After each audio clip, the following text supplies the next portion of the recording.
Broadcasting live from Youngville, North Carolina and Ontario, Canada, this is Got Mead Live, a weekly show where Vicky Rowe and AJ Aramutz bring you the mead news, meadery info, and mead-making discussions from all over, talking with mead makers, mead owners, industry mavens, and influencers. This is Got Mead Live, a weekly podcast about mead and the people who love it and where the mead world is going. And now here are your hosts, Got Mead owner Vicky Rowe and mead and wine maker AJ Aramutz.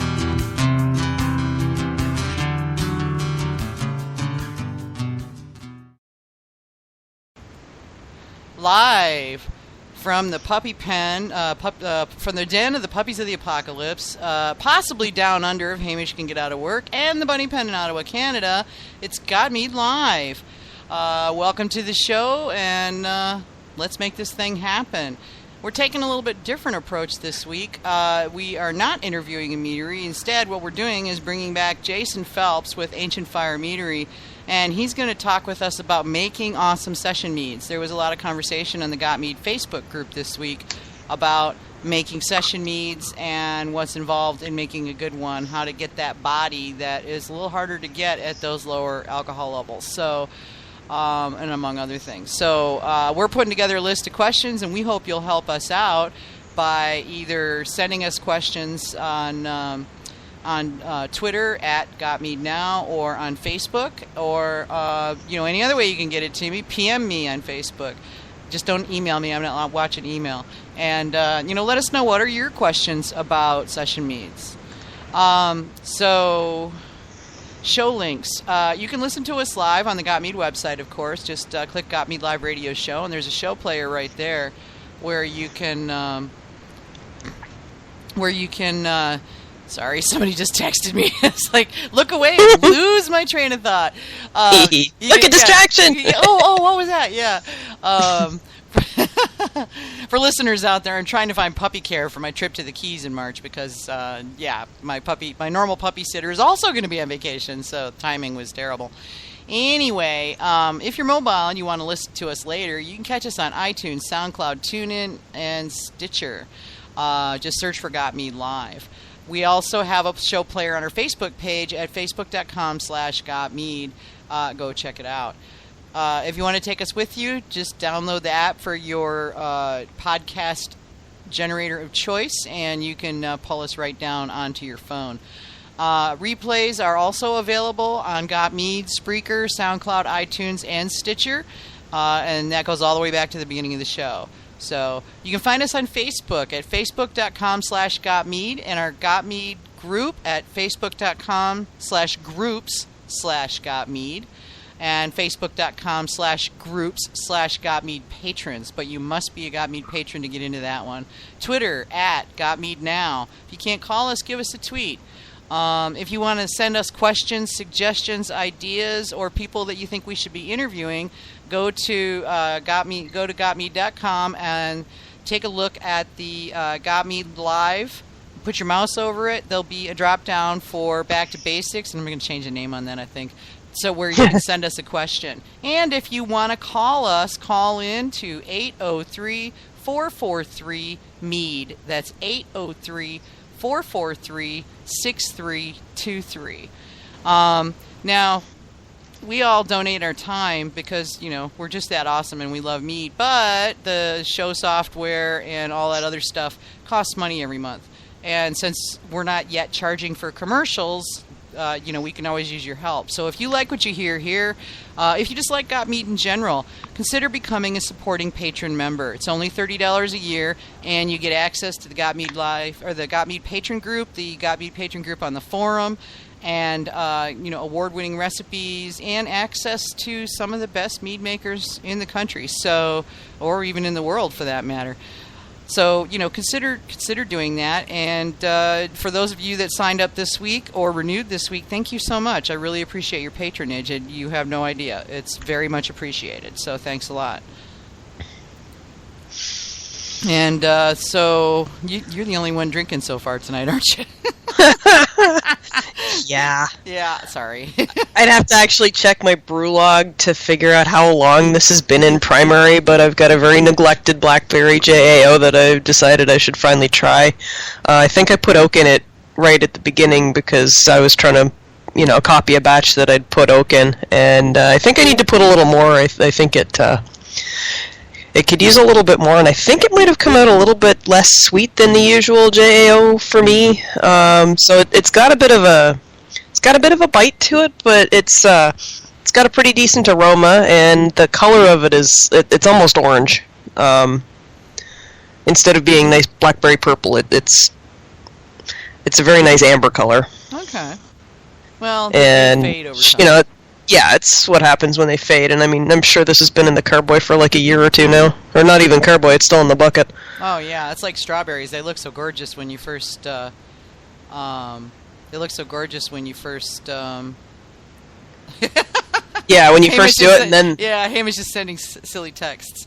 Yeah, the strawberry looks gorgeous in the carboy, but then when you put it in the bottle, it looks more straw than berry. Yeah. Very much so. It's that I've noticed that it fades really, really fast too. Also, AJ just reminded me we have a Skype group, and if you go to gotmead.com and click on Got Mead Live, click on the show page for this show, or for that matter, any show in the last couple of months. There'll be a link there where you can click into our Got Mead group and send us questions there, which is a real easy way to do it. That will send you straight to Skype, and you can, just send us messages straight through Skype. I'll have to hang on. It is, and I'm so not even going to try to do this. Yeah, there's all these letters and numbers, and it'd be really, really difficult to have people. So just go to Got Mead. Just go to gotmead.com. Click on Got Mead Live. Click on the episode for Session Meads, and you'll see the link. You can just click it. It's so much easier that way. But yeah, yeah. I am drinking water tonight because headache, and drinking mead would make headache really, really bad, and we really, really don't want that. So. It's water and tea for this kid tonight. I had to be good. And we'll someone should, right? Yeah, exactly. Somebody's got to drive this place. What? We can't leave it up to Bun Helsing? Yeah, right?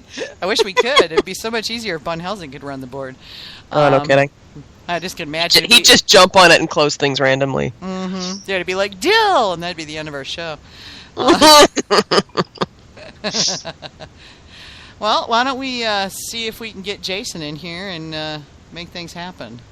Sounds like a plan. Yeah. There we go. Hopefully he's sitting by the phone 1 or 2 minutes early.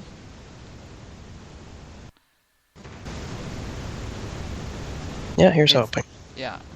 I think here's to hoping what? That I'd pick up? Yeah.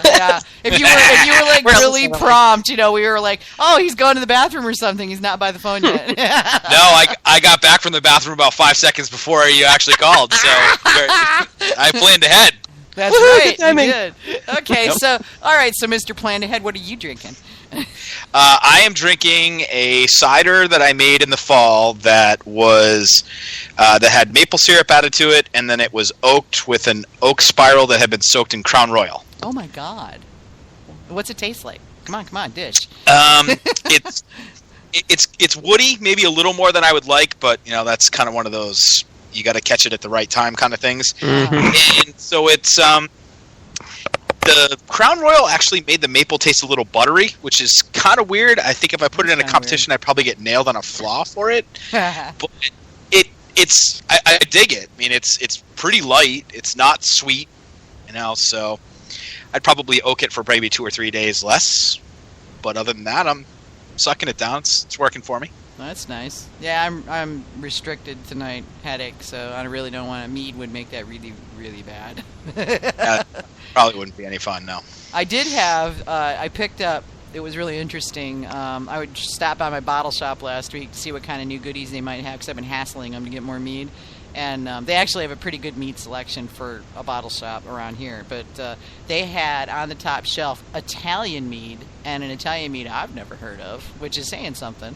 And so I immediately snatched it, but it was $30 a bottle. So I kind of waited. And then I thought, you know what? No, I got to try this. So I got all excited and paid for it, took it home.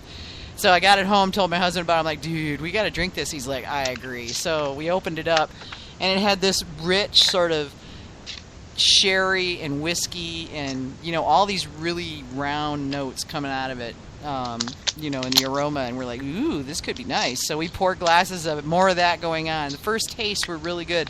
As soon as that puppy opened up, it turned to, and I kid you not, vinegar. Whoa! Yeah, I have never seen a meat go so bad so fast. It was. Do you know how old it was? I have no idea. I can only think that there must be some kind of bottle shot going on there, because I can't believe they would bottle something that horrible and think it was sellable. Because from every, wine, mead, cider, and beer standard, it sucked. Oh, that's too bad. Yeah, I hated it. It was $30 down the drain, and I just was bummed because I really wanted it to be good, Yeah, that's definitely a shame. I hate when that happens. I saved the bottle and the remainder, and I'm going to take it back to the bottle shop and say, I think you may have got a bad batch, and also let the distributor or the importer know that they may have a bad batch, because that stuff comes across on ships and containers, If it was on the top, or if it was, exposed to too much sun, or there was lots of temperature changes, anything could have happened, really. Just depends on, what happens. Yeah, vinegar might be a process flaw before it was bottled, too. Could be, That would be...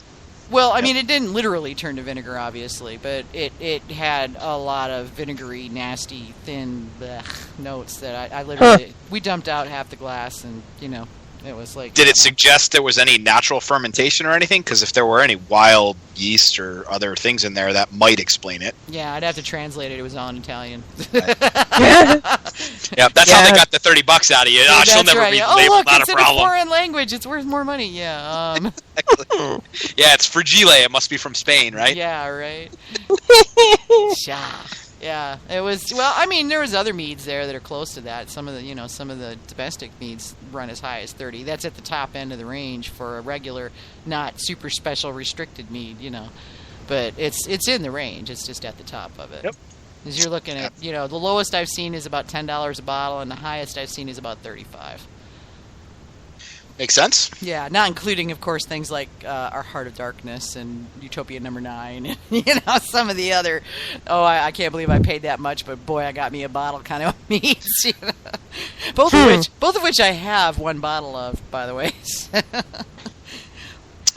Yes, I think I have 3. I have a bottle of 3 different batches of Utopian in my cellar. So. Oh, nice. But remember, I live right near the source. Yeah, so. that's very true. Yeah, you have a little bit more access than I do. Well, when he released the No. 9 and then he did the fundraiser, I was just like, well, here we go. Let's go ahead and do that. And I see Ken's fixing to release the next batch of HOD here in a couple of months, so I'm going to be waiting with bated breath and hope that I'm fast enough on the keyboard to get me a bottle. Oh, you're not going to go line up at the door like everybody else? Yeah, I'm not going to travel 750 miles, no. Mm-mm. Yep, that makes sense. Yeah. No, unless it comes out when I happen to be in Michigan this summer, then that'd be different. Then I'd be happy to line up at the door, but, might be interesting to see what happens if I did. Yeah, you'd probably find yourself an interesting company. Yeah, I probably would. So, good evening. Yeah, good evening. Good evening. Well, you saw the frenetic activity going on around the subject of session meads. Yes, I did. Yeah, and that seems to be a big thing these days, and considering that everybody and their brother seems to be making it, I thought it might be a fun topic to dig into more deeply. I don't think we've ever really done a deep dive on that. Yeah, and they certainly are becoming more popular. It is a cornerstone of the business plan I'm putting together for us at Ancient Fire, just because I think there's a number of reasons for that. I think all of which we'll probably touch on in the next hour. And so, I think it's gaining in popularity, and I think that's a good thing, because I think it's going to give us the ability to expand the range of mead. Not that it never existed before, because it has existed for a long time. So all of you out there listening, don't try to take that to mean that I'm thinking I'm doing something that's never been done. That's not the case. No. I think it's an accessibility thing now, is that because there's more meaderies out, people are focusing on different aspects of it, and folks that are looking at the pub drinking model and tasting room you can order by the glass. I mean, you can't send people out the door after a couple